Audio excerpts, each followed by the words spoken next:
എന്റെ അറിവനുസരിച്ച് ഈ ഒരു കെട്ടിടം തിരുവനന്തപുരം കോർപ്പറേഷന്റെ കെട്ടിടമാണ്. ഇതിന്റെ സോണൽ ഓഫീസും കൗൺസിലറിന്റെ ഓഫീസും പ്രവർത്തിക്കേണ്ട സ്ഥലമാണ്.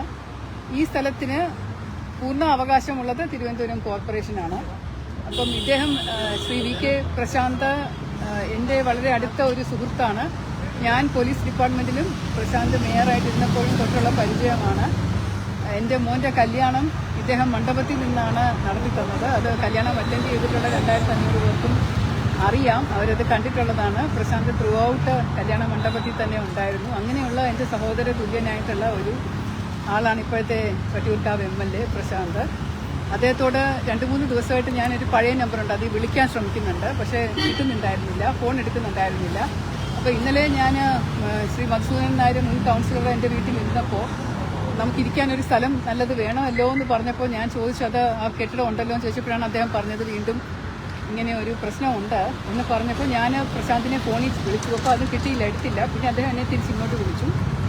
അപ്പോൾ ഞാൻ ആദ്യം പറഞ്ഞത്, ഞാൻ അറിഞ്ഞല്ലോ ഞാൻ കൗൺസിലറായിട്ട് ജയിച്ചു വന്നു ശാസ്തമംഗലം വട്ടിയൂർക്കാവിൽ ഉൾപ്പെടുന്ന ഒരു സ്ഥലമാണ്, എല്ലാ സഹായ സഹകരണവും ഉണ്ടാവണം എന്ന് പറഞ്ഞു. ഓ ശരി ചേച്ചി എന്ന് പറഞ്ഞു. അതിനുശേഷം ഞാൻ എനിക്കൊരു റിക്വസ്റ്റ് ഉണ്ട്, എനിക്കിരിക്കാനൊരു സ്ഥലമില്ല, അപ്പോൾ ആ ഒരു ഓഫീസ് പ്രശാന്ത് ഒന്ന് മാറിത്തരാൻ പറ്റുമോ, അതൊന്ന് പരിഗണിക്കണേ, അതെൻ്റെ ഒരു റിക്വസ്റ്റ് ആണ് എന്ന് പറഞ്ഞു. അപ്പോൾ അദ്ദേഹം പറഞ്ഞു അത് ഇപ്രാവശ്യം ബുദ്ധിമുട്ടായിരിക്കും, ഇലക്ഷൻ കഴിയുന്നത് വരെ. അത് പത്രക്കാരോട് ഞാൻ എന്ത് പറയുമെന്ന് ചോദിച്ചു. ഞാൻ പറഞ്ഞു മേയറുടെ ഒരു സ്ഥാനം ഇരുന്നപ്പോൾ അതിന് ശേഷം എടുത്ത ഒരു ഓഫീസാണെന്നാണ് ഞാൻ അറിയുന്നത്. അത് അടുത്ത ഇലക്ഷൻ്റെ സൗകര്യാർത്ഥം MLA ക്വാർട്ടേഴ്സിലേക്കോ അല്ലെങ്കിൽ കുറച്ചുകൂടി നല്ലൊരു സ്ഥലം കിട്ടിയപ്പോഴോ മാറി എന്ന് പ്രശാന്തിന് പറയാമല്ലോ.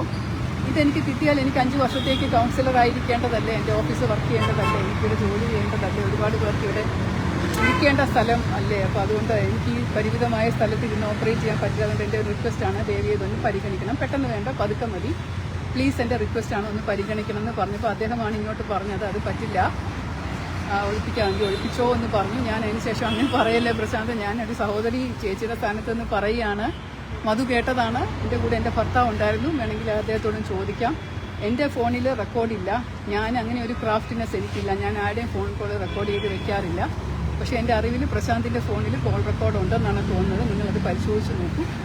എൻ്റെ യാചനാ സ്വരവും പ്രശാന്ത് ഇങ്ങോട്ട് സംസാരിച്ച സ്വരവും നിങ്ങൾക്ക് തന്നെ നേരിട്ട് കേൾക്കാം. എൻ്റെ അറിവിൽ ഇങ്ങനെ ഒരു കരാറുണ്ടെന്ന് എനിക്ക് തോന്നുന്നില്ല. ഇതൊരു അഗ്രിമെന്റിന്റെ ബേസിസിൽ വാടക കൊടുക്കുന്നുണ്ട്. അപ്പം കോർപ്പറേഷന്റെ സ്ഥലമായതുകൊണ്ടാണല്ലോ വാടക കൊടുക്കുന്നത്. അദ്ദേഹത്തിന്റെ സ്ഥലമാണല്ലോ, അദ്ദേഹം വാടക കൊടുക്കേണ്ട ആവശ്യമില്ല. അപ്പോൾ കഴിഞ്ഞ കോർപ്പറേഷൻ ഭരണാധികാരികൾ ഇദ്ദേഹത്തിനൊരു സഹായം ചെയ്തു കൊടുത്തതെന്നാണ് ഞാൻ മനസ്സിലാക്കുന്നത്. അത് കോർപ്പറേഷൻ എനിക്ക് കൗൺസിലർക്ക് ഇരിക്കേണ്ട ഒരു സ്ഥലം വേണം എന്നൊരാഗ്രഹമുണ്ട്, കാരണം എനിക്കിവിടെ കൗൺസിലറായിട്ട് പ്രവർത്തിക്കണമല്ലോ. അപ്പോൾ അതുകൊണ്ട് ഒരു ഓഫീസും സെറ്റപ്പും മീറ്റിങ്ങിനുള്ള സ്ഥലവും ഒക്കെ വേണം എന്നുള്ളത് കൊണ്ട് അതിപ്പോൾ ഇല്ല. സൗകര്യം ഒരു ചെറിയ മുറിയും ബാത്റൂം മുഴുവനും ക്യാബിനറ്റും ഫയലുകളും കൂട്ടിയിട്ടിരിക്കുകയാണ്, നിങ്ങൾ കണ്ടതാണല്ലോ. ഇനി കാണാനായിട്ട് ആരെങ്കിലും വരുന്നുണ്ടെങ്കിൽ അവർക്ക് ഇരിക്കാൻ പോലും സ്ഥലമില്ല. ഈ ഒരു അവസ്ഥയിൽ ഞാൻ എന്താ ചെയ്യേണ്ടത് നീ പത്രമാധ്യമങ്ങൾ തന്നെ തീരുമാനിച്ചു. പ്രശാന്ത് പറയുന്ന പ്രധാനപ്പെട്ട വാദം, താങ്കൾക്ക് ഇത്രയും ഓഫീസ് സ്പേസ് കൂടുതൽ ആവശ്യമുണ്ടെങ്കിൽ താങ്കൾ ചെയ്യേണ്ടിരുന്നത് അത് മേയർ മുഖേന കോർപ്പറേറ്റ് സെക്രട്ടറിക്ക് കത്ത് കൊടുക്കുക, അതാണ് നടപടിക്രമം. അത് പാലിക്കാതെ താങ്കൾ നേരിട്ട് പ്രശാന്തിനോട് ഇവിടുന്ന് മാറി തരണമെന്ന് ആവശ്യപ്പെടുക, അത് എന്ത് ന്യായമാണ്, അത് തോന്നിയവസമെന്നാണ് പ്രശ്നം നൽകുന്നത് പറഞ്ഞത്. അത് പ്രശാന്തിനോട് തന്നെ ചോദിക്കണം. ഞാൻ എൻ്റെ സഹോദര തുല്യനായിട്ടുള്ള ഒരാളോട് ആദ്യമായിട്ട് എൻ്റെ നയം